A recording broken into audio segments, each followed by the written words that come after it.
How's everybody doing? Okay. How's everybody doing? Okay, good. Good. Well, good morning, church family. It's an honor for me to be able to speak with you this morning. For those of you that are new to the Foursquare or maybe have been coming for a while and have no idea who I am, my name is Jardeth. I am one of the pastors here at the Foursquare. And, please, let's hold your applause till the end, please, if you could. No, I'm just kidding. But it is an honor. Lee is away this weekend. He went away with one of his daughters.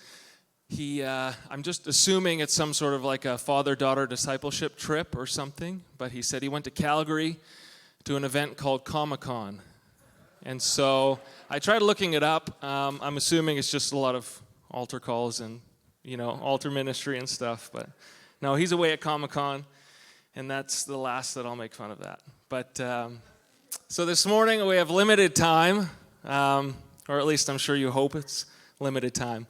But I want to talk about what I like to call living inside out. And I will say before we get going, I threw a lot at Bronson this morning, and we have a brand new program we're running with slides, so be patient with what goes on. But it's called Living Inside Out. And they say to preach on what you need to hear, and so that's what I'm going to do this morning. Okay? So if you feel any sort of pressure, know that pressure is also on me. Okay?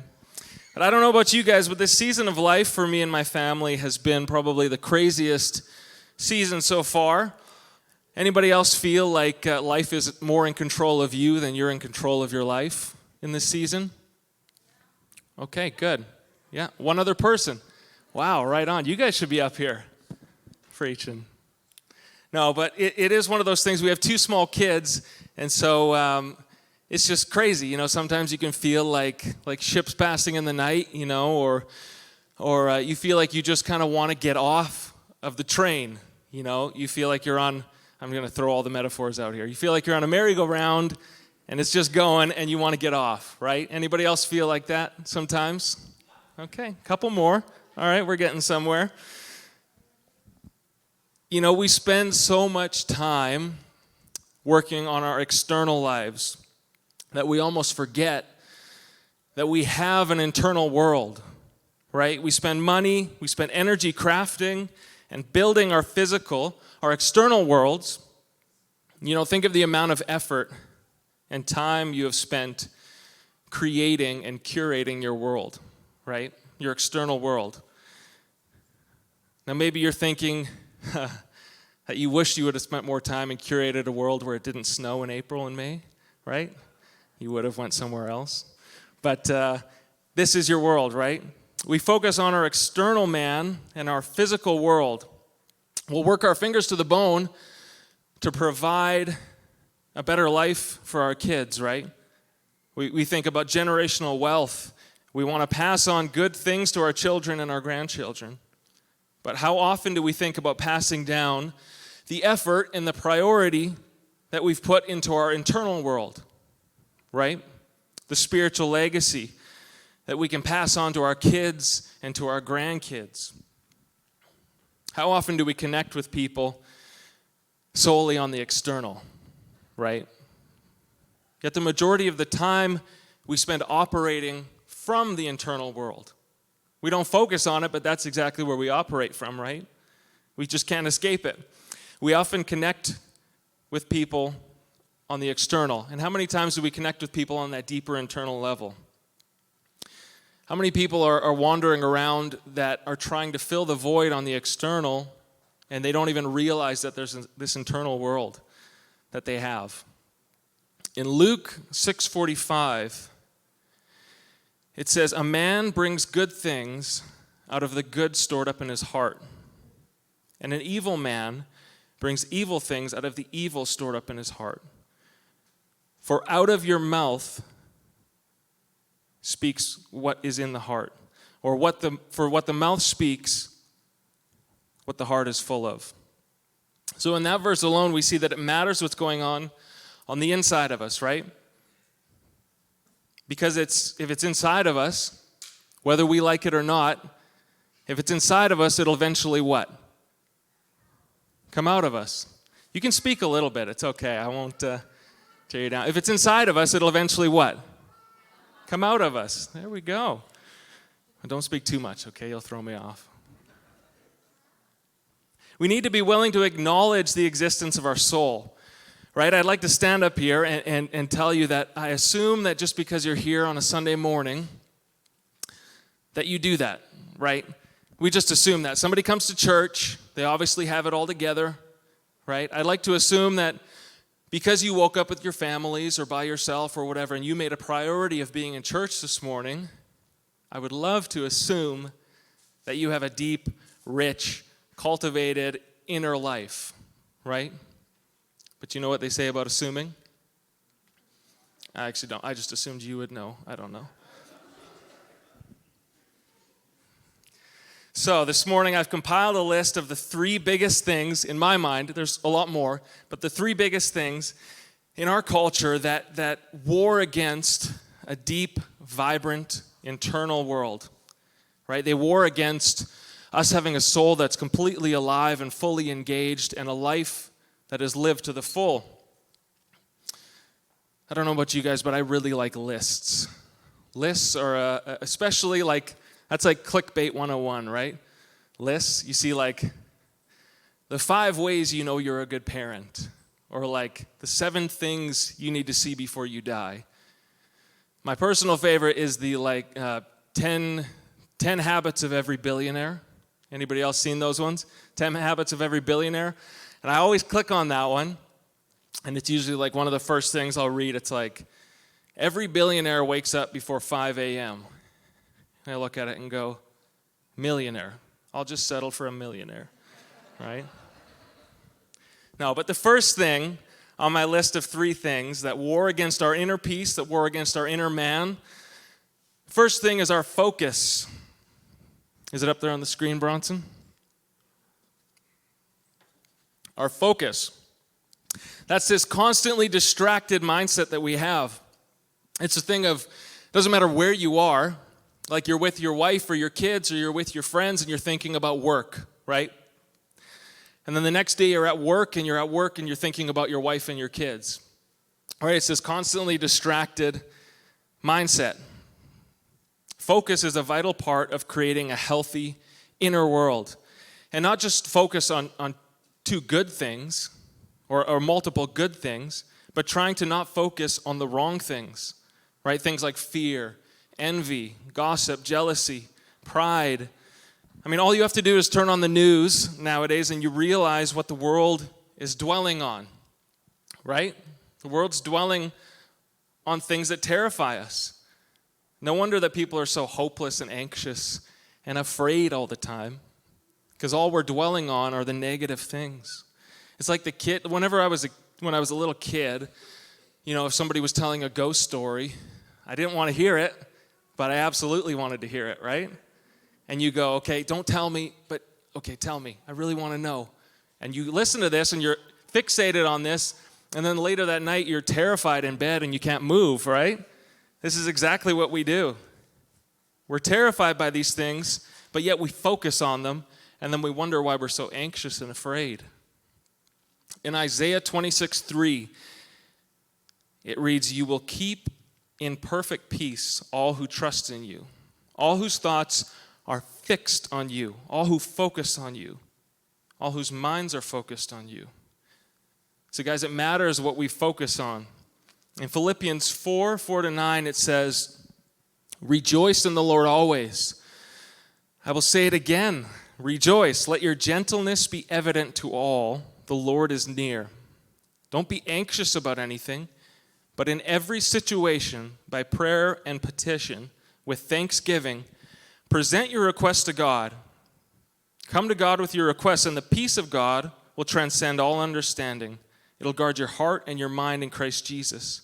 Goes on to say, "Finally, brothers and sisters, whatever is true, whatever is noble, whatever is right and pure and lovely and admirable, if anything is excellent or praiseworthy, think about these things. Whatever you have learned or received or heard from me or seen in me, put it into practice, and the God of peace will be with you. Think about how countercultural that is, right? To be focusing on the positive things. We generally find those people really annoying, right? Why do you have to be so positive all the time? Maybe because the Bible says. But those are people we find annoying, right? We don't want to talk to those people. I just want to sit where I am. Listen to Romans 12, 1-2. In the Message translation, it says, "So here's what I want you to do. God helping you, take your everyday, ordinary life. You're sleeping, you're eating, going to work, you're walking around, and place it before God as an offering. Embracing what God does for you is the best thing that you can do for him. Don't become so well adjusted to your culture that you fit into it without even thinking. Instead, fix your attention on God. You'll be changed from the inside out. Readily recognize what he wants for you and quickly respond to it. Unlike the culture that's all around you, always dragging you down to its level of immaturity. God brings the best out of you, develops well-formed maturity in you." There's a story in the Bible of a prophet named Elijah that's always fascinated me. Now, Elijah was one of the OG prophets. He was one of the most powerful prophets in the Bible, and this will prove to you. Okay, so Elijah was so legit. Could you imagine this in your own life? There was an instance in the Bible where Elijah prayed that it wouldn't rain, and it didn't rain for 3.5 years. Do you imagine that?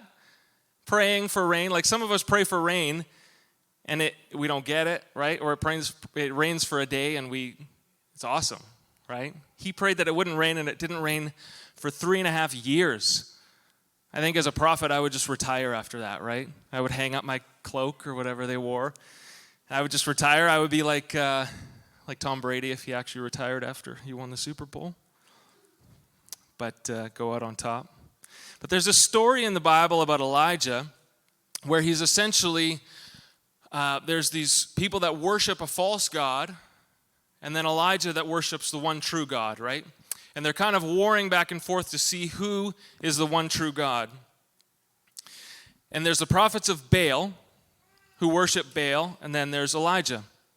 And essentially they have this moment where they figure they're going to settle this by the good old set up an altar and call down fire from heaven trick. You know, you guys ever tried that?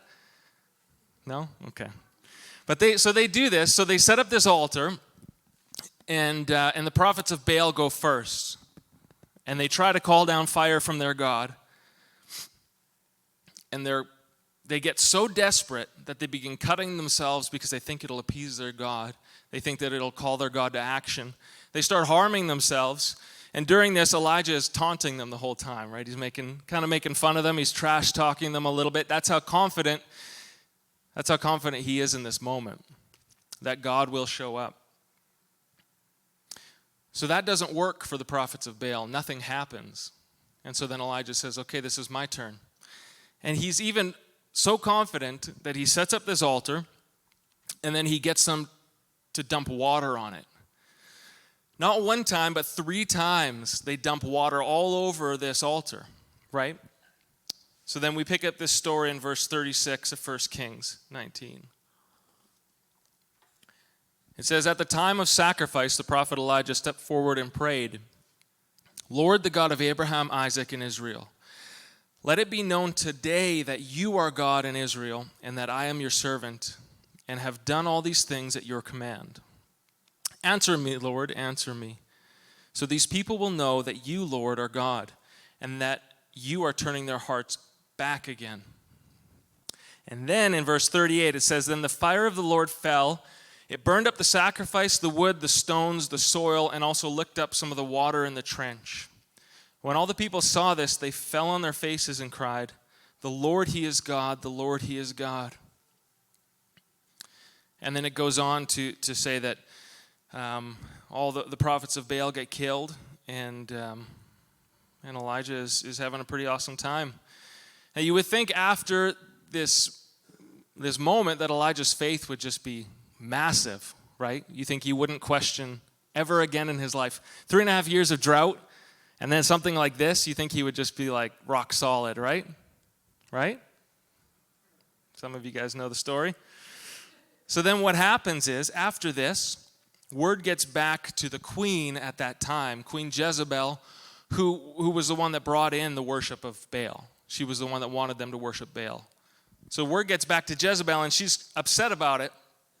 And so then she's upset, and she sends a message to Elijah saying, "May the gods deal with me, be it ever so severely, if by this time tomorrow I do not make your life like that of one of them," meaning the prophets that had died.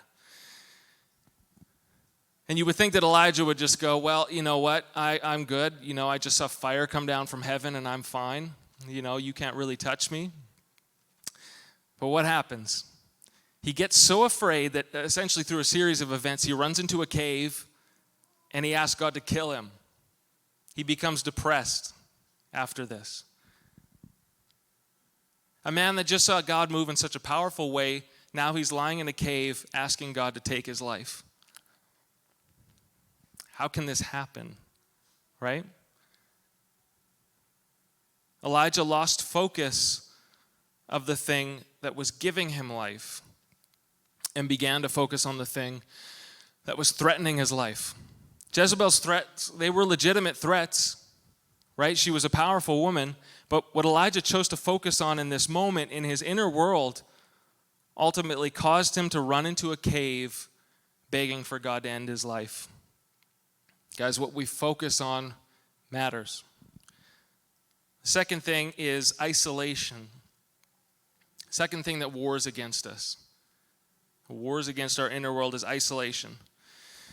Getting into deep, vulnerable relationship with people will expose and shine a light on what's going on inside of you. You guys ever get sick of kind of keeping people at an arm's length? Right?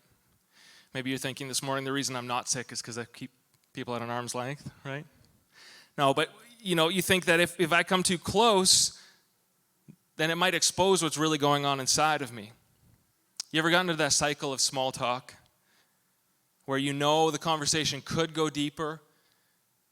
You could go into a deeper place, but you divert the conversation all the time because you're more comfortable in the shallow end? Because that's all you've ever really known is the shallow end?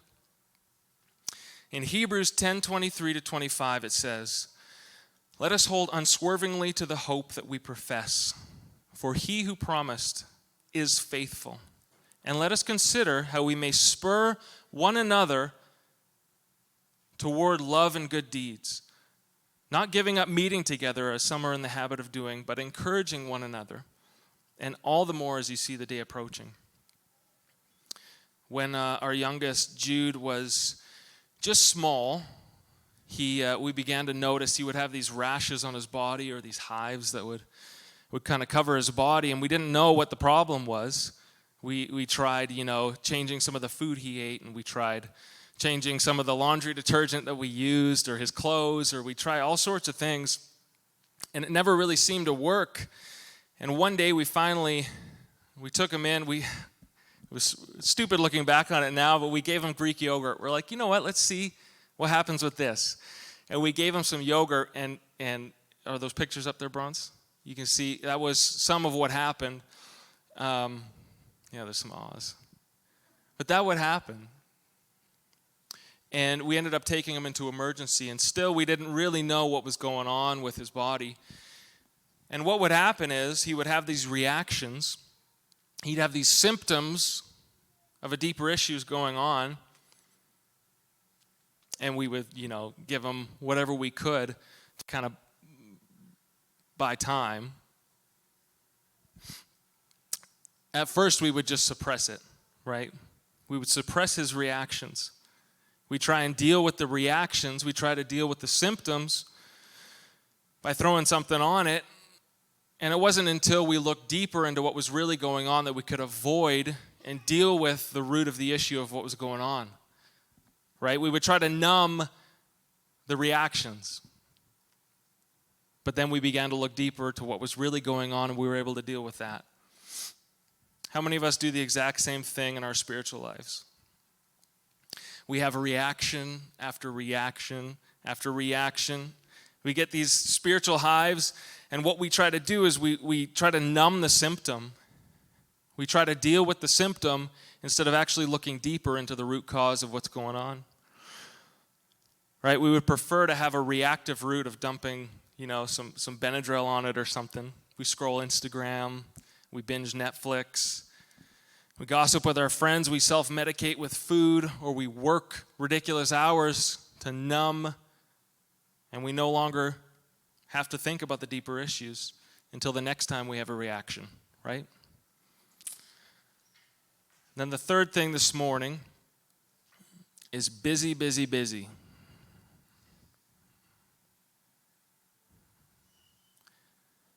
I just want to take a moment. Is that working, Bronson? Bronson put a lot of time into this, so not that much time. I know this is one of those things that people can get really mad about, right? You tell somebody to not be so busy, and they get really mad, right? You tell somebody to take a Sabbath, people freak out. It's one of those things I've wrestled with for a really long time, and I still really wrestle with this.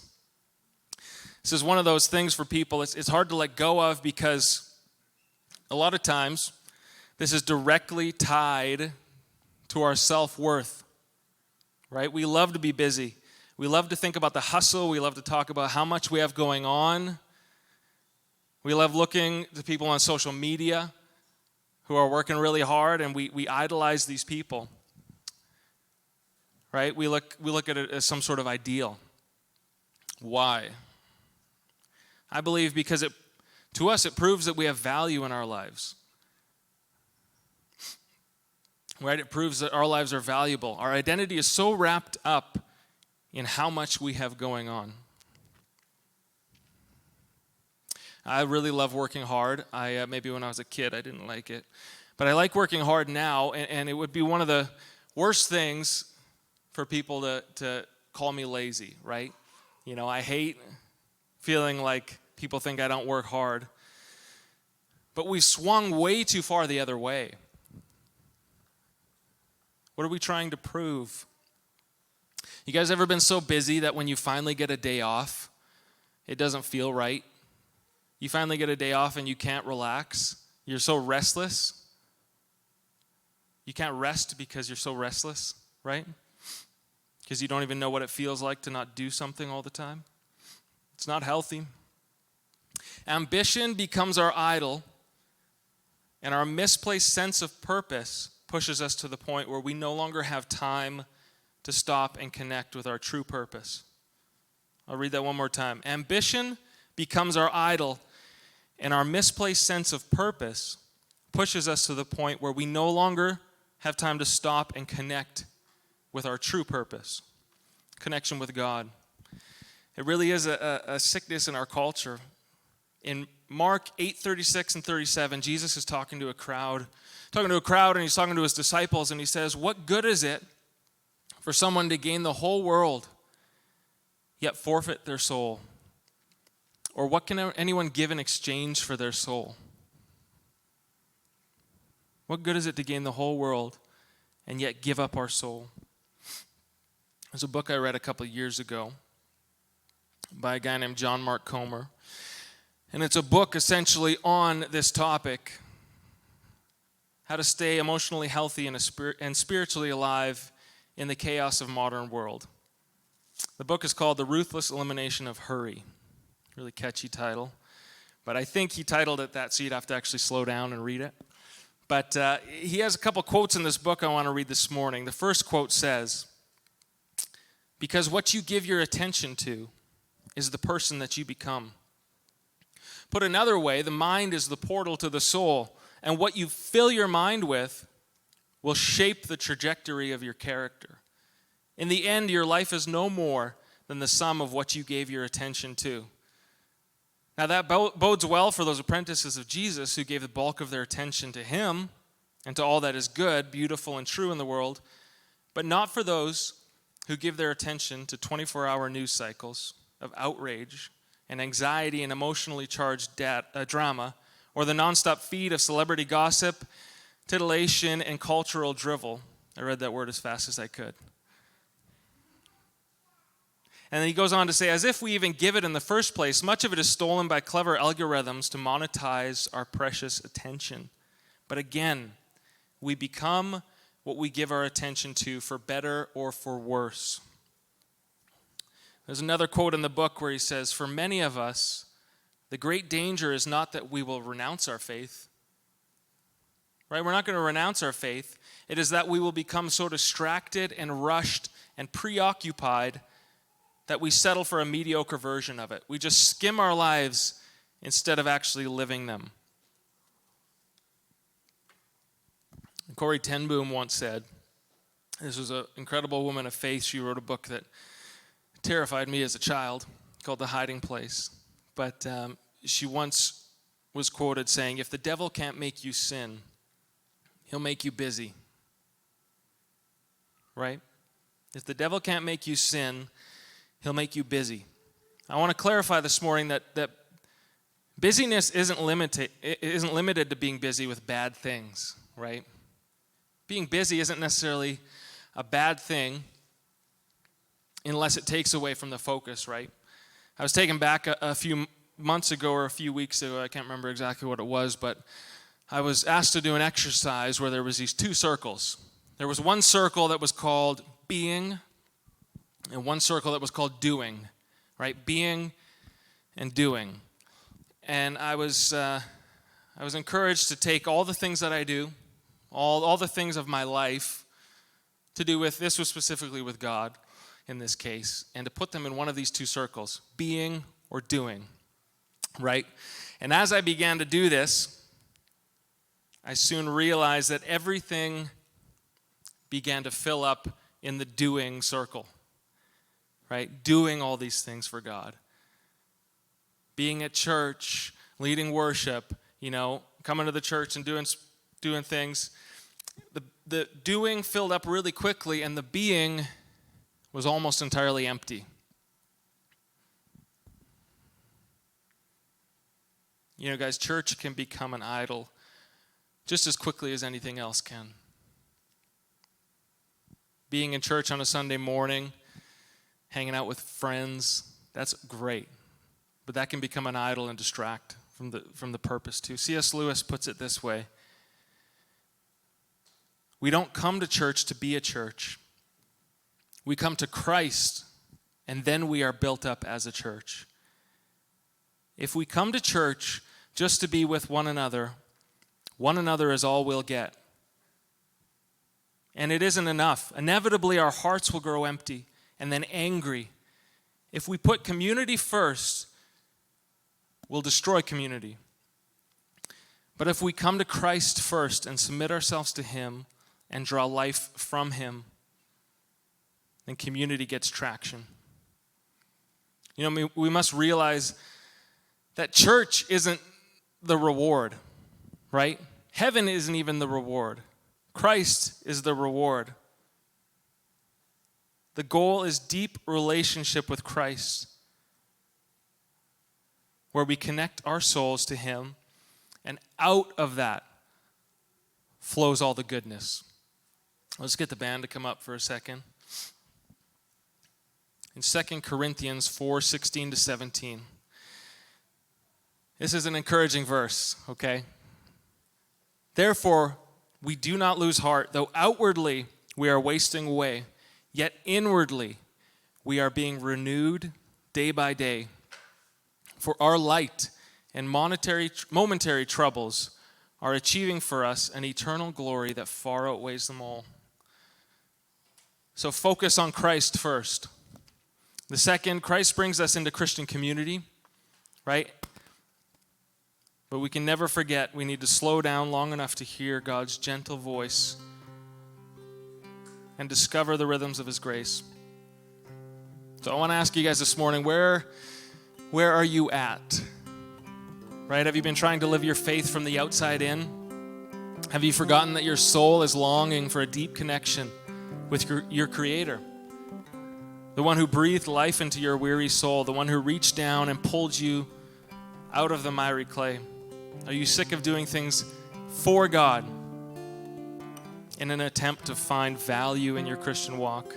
Sick of having to just grin and bear it, waiting for someday when maybe your kids are gone, right? Maybe someday when you're not so busy, then I'll have a good relationship with God, or then I'll feel good inside, right? Jesus says in Matthew 28:30, are you tired, worn out, burned out on religion? Come to me, get away with me, and you'll recover your life. I'll show you how to take a real rest. Walk with me and work with me. Watch how I do it. Learn the unforced rhythms of grace. I won't lay anything heavy or ill-fitting on you. Keep company with me and you'll learn to live freely and lightly. That sounds pretty good to me, freely and lightly, hey? If you're weary of trying to live your Christian life from the outside in, if you want to begin to get rid of the things that prevent us, right? The things that we just let run free and war against our souls. I want to open this up. We'll sing another song this morning, but we just talked about being busy. So I think it wouldn't make sense for us to just open the doors and say, all right, church is over, get out. And I want to encourage you guys this morning. I grew up in the church, and the altar sometimes, coming up for prayer, can be like, oh man, you have something, but you're afraid of what people will think. You're like, man, if I get up, somebody's probably going to think that I did something terrible, or that, I need help, I need prayer. I don't need help, I don't need prayer. And because we care what people think so much, it prevents us from actually engaging, right? So I want to encourage you guys, never be afraid of coming up for prayer. So as we sing this song, I'll get you guys to stand.